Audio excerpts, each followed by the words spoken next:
and share my screen. All right. Can you guys see my screen or no?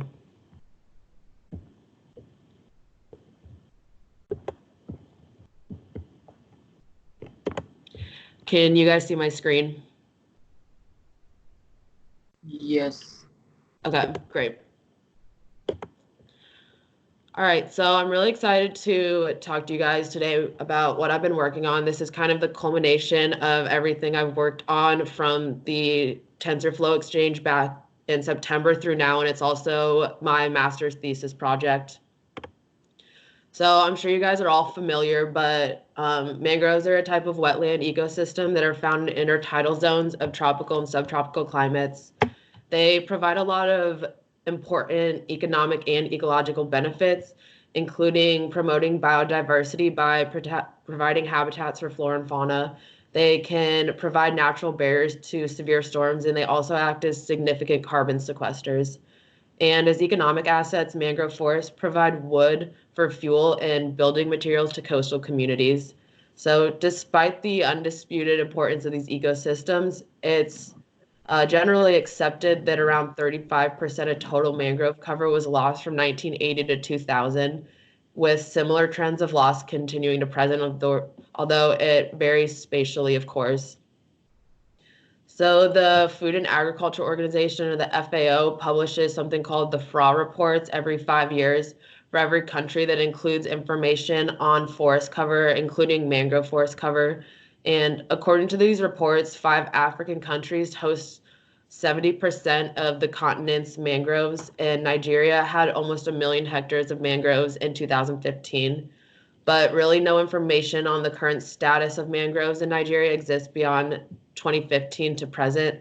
And additionally, the most recent global mangrove cover database was produced in 2010. So therefore, this study aims to assess changes in mangroves in the Niger Delta from 2015 to 2018 using data fusion and machine learning. Additionally, for areas that are undergoing change, further analysis will be conducted to determine what mangrove cover is being converted to. So just a quick overview of who is helping me out on this project. My thesis committee includes Emil and Emily from Servier, as well as Rob Griffin and Tom Seaver. And also I want to give a major shout out to Tim Beck and Andy from the SEO for their unlimited support through this project. All right, so let's get into it. Like I've mentioned, the study area is in the Niger Delta, which contains a significant amount of mangrove forest, as well as a significant portion of Africa's mangroves. The study period is from 2015 to 2018, and while this is only 3 years, mangroves are incredibly fragile ecosystems, and they really don't take up that much land space. So continuous monitoring of mangrove status is really crucial for their continued protection. So in this project, I'm using Landsat 8, Sentinel-1, and Sentinel-2 data to represent both the optical and the star imagery, because for a tropical region like the Niger Delta, it has cloud cover year round. So the combined use of different data sets can offer opportunities for improved land cover classifications, because SAR and optical imagery, they also offer complementary information.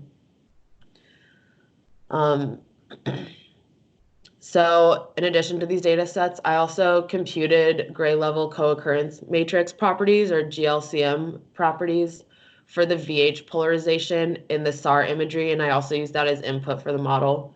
And then lastly, I collected land cover points using Collect Earth Online.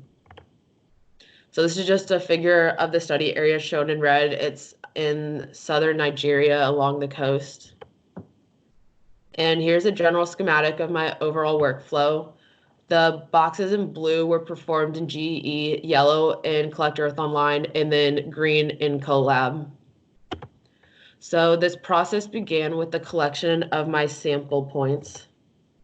I use Collect Earth Online, which I'm pretty sure you guys are all familiar with, to collect around 5,000 land cover points for 5 different classes, including mangrove, non-mangrove forest, urban, water, and agriculture. So I collected around 1,000 points per class, and then those CSV points were uploaded into GEE as an asset. So next I created the imagery in GEE using the Landsat and Sentinel imagery. This is just a snippet of the harmonization code that was given to me by Nick, but it's based off of a paper that I'll link in the next slide. So the Landsat 8 and Sentinel-1 imagery, or Sentinel-2 harmonization, is really crucial to this project in order to remove clouds from the imagery.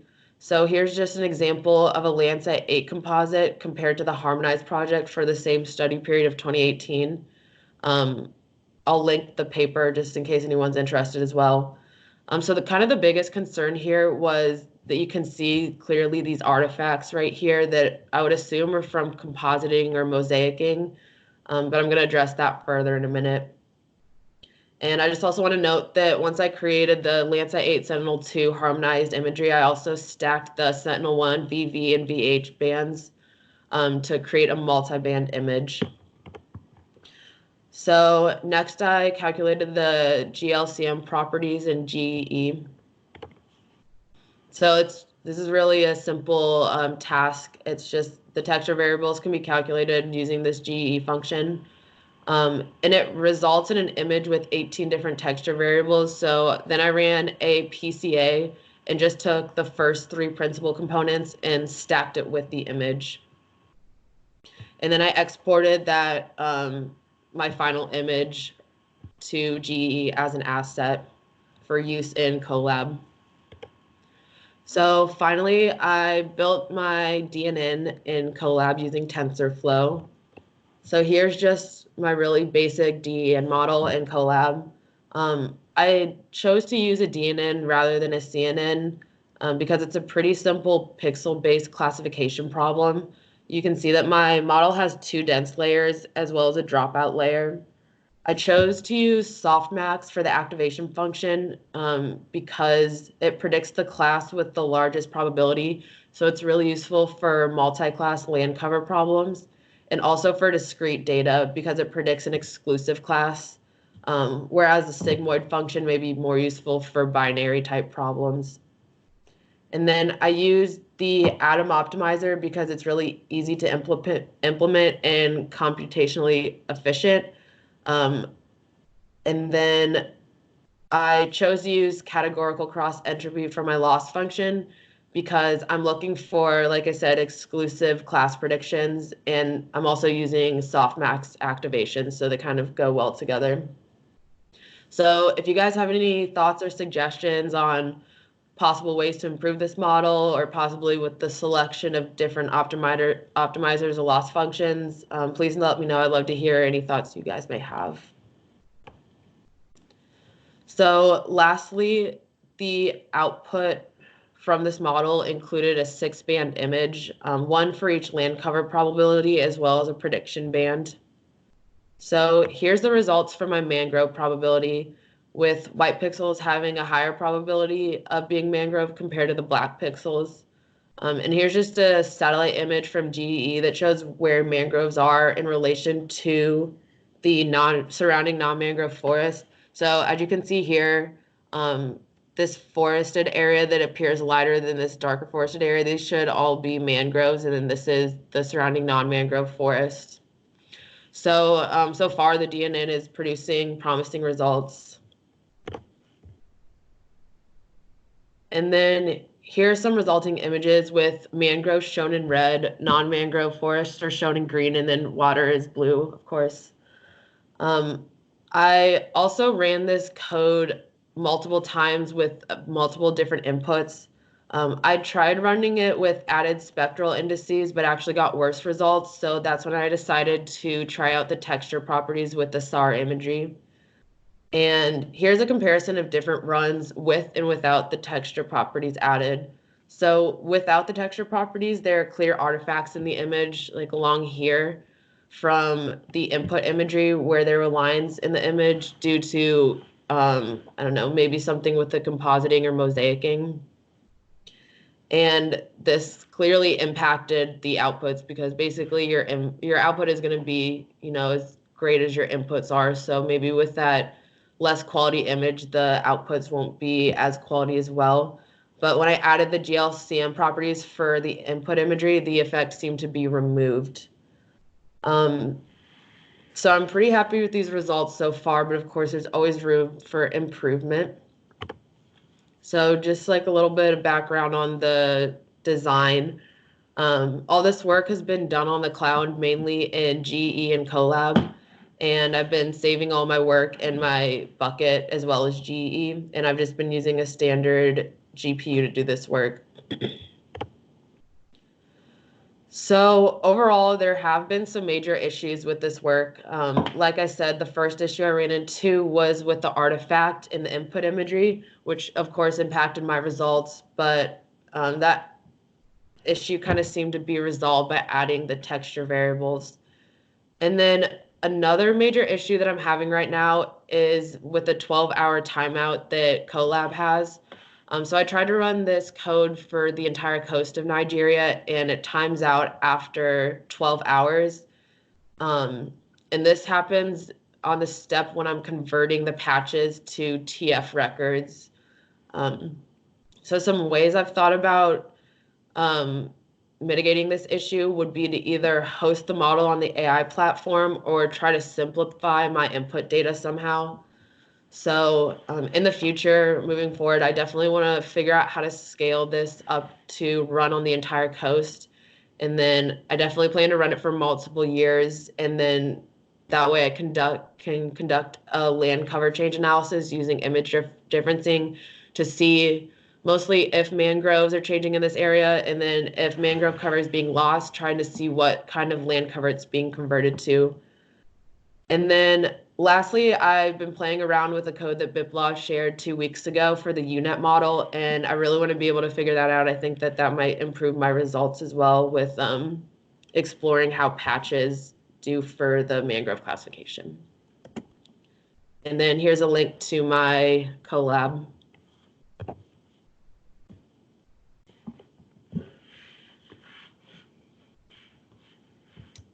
That's pretty neat, Katie. Thanks. Yeah, it's really good. Really good. Thank you.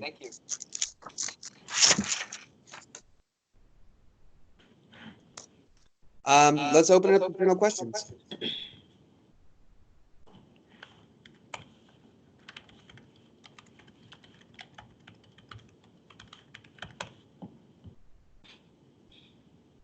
Yes, Katie, thank you for this very interesting presentation. I was wondering if you did anything with data normalization. Yes, I forgot to mention that. I think in this slide, I basically just used a function in GE called unit scale. Mostly that's because my texture variables had a really wide ranging of values. So I normalized everything from 0 to 1 before I exported the imagery. Okay, we tested the normalization that Biplav presented 2 weeks ago. That's using the mean and standard deviation, and that did improve some of our results. So that might also be something to look into. Okay, that's awesome. I'll have to try that out then. And for the number of hidden layers that you've been using, have you played around with that? Yeah, I've played around with, like adding multiple layers and trying out different numbers of nodes, and this is kind of what I've found to produce the best results.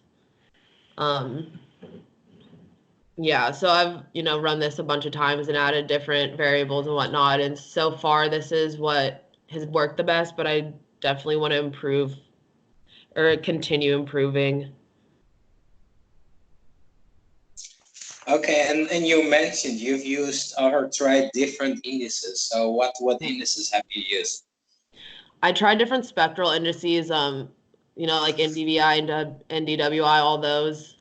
It actually didn't improve my model at all, and I think that's because, or I think that the texture variables are working better than the spectral indices because they look at like a patch of pixels rather than the spectral indices, which just look at a single pixel.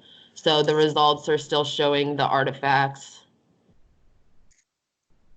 Okay, that's interesting.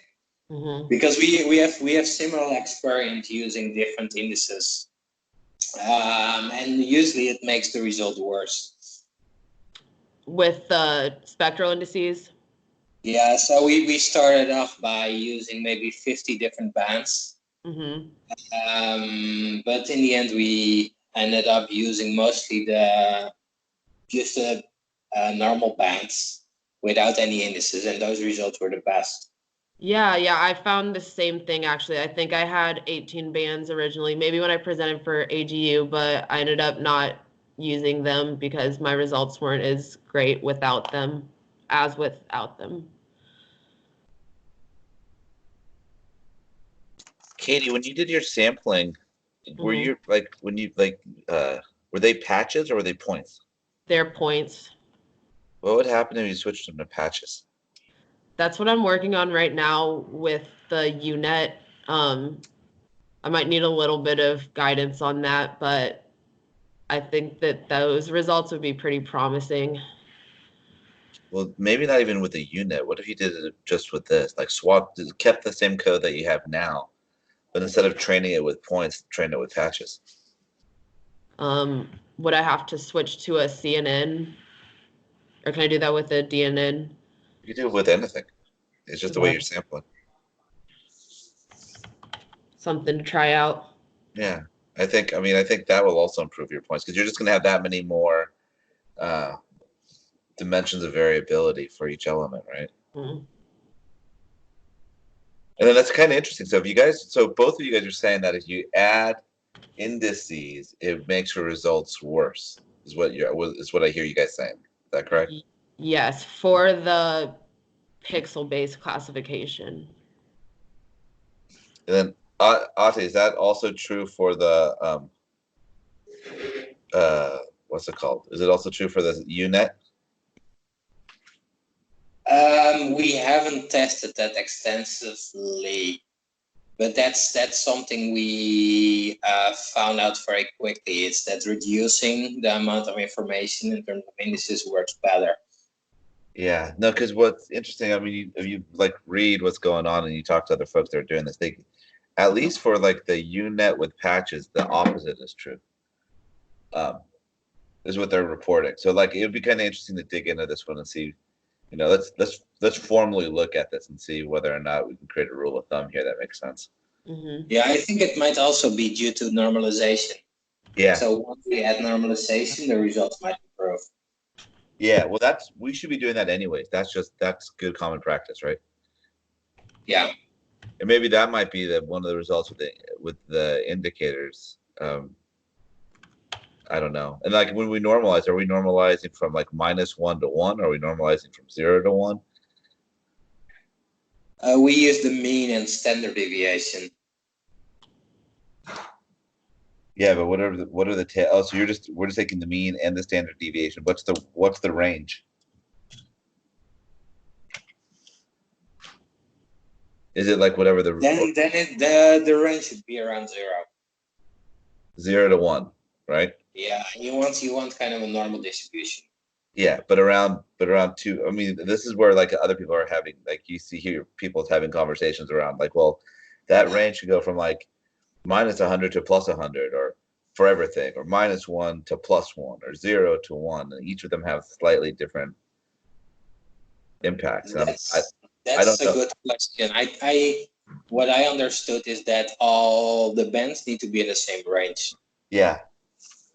So if that's between 0 and 100, or between 0 and 1, I don't know if that matters. Yeah, I don't think it does either. But like the negative values seem to. At least when you talk to data scientists, like for some situations you want to normalize from a negative to a positive, and I don't know what that does to the nodes. Yeah, we could use some help on that. Yeah, I mean, just to toss my hat in, I thought the rule of thumb was always 0 to 1. Yeah, no, that's what I thought too. I was just talking to some of David Guy-Berinsky, the guy that we have brought in. He was talking about different ways to normalize. then I just got lost. I got lost, but it might be worth asking. And then Katie, the other thing too is your seam lines. When you looked at those seam lines, those cloud seam lines, you got rid of them by using SAR. Is that what actually happened there? Is that how? I got rid of them by adding the texture properties.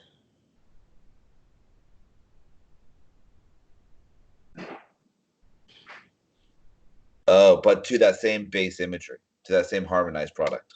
Yeah, to the harmonized product with the SAR band stacked. So the left image is with the texture properties and the right image is just with the harmonized and SAR. So I think you ended up doing, and I think you might have said this in your presentation, is you might have put in your patch sampling, but on the back door side, Well, when you calculate these texture properties, you calculate them with like a moving window. Yeah. No, I know. Oh, sorry. Yeah. Yeah, but that's basically a patch, right? Yeah. Yeah. And so yeah. So it's basically magic. So Madhu's asking, do you normalize between -1 and 1 or 0 and 1? Madhu, just right now, just do everything from 0 to 1 because that's what we think is that's what we learned. Yeah, that's what I did as well. Okay. I'm just watching this Madhu's text coming in. Okay. I have no more questions. Nice job. Thanks. Is he asking about my...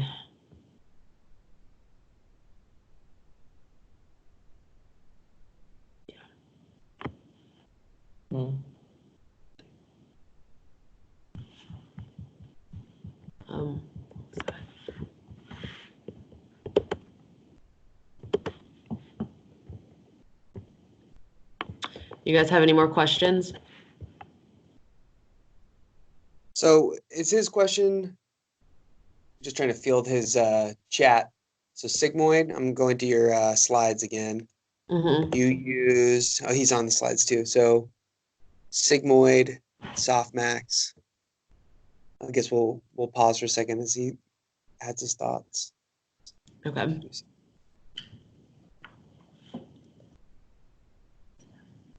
I think he's asking, would it have been different if you hadn't used sigmoid? Oh, are you?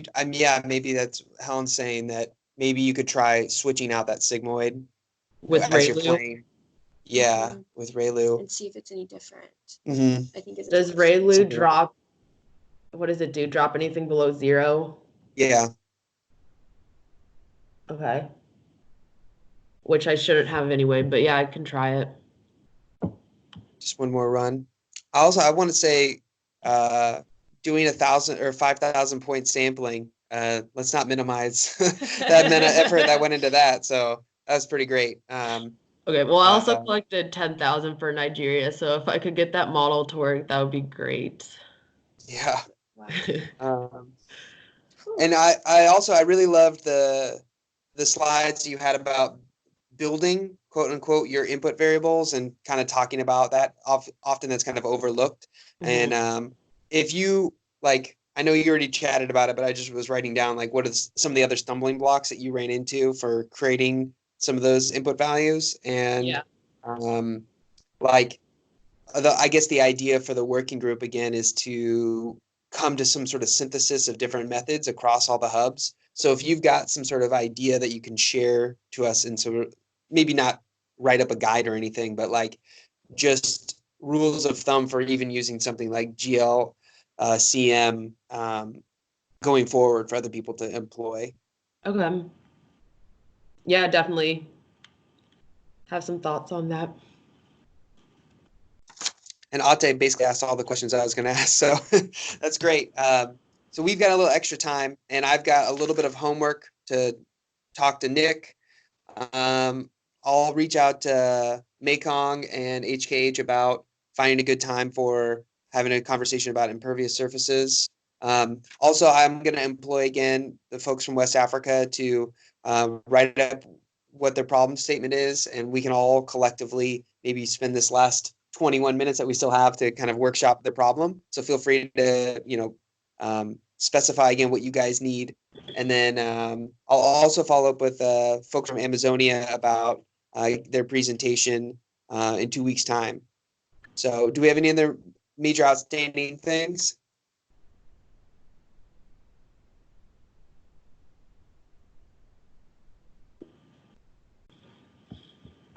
Okay, and I just want to thank Katie again. That was a great presentation.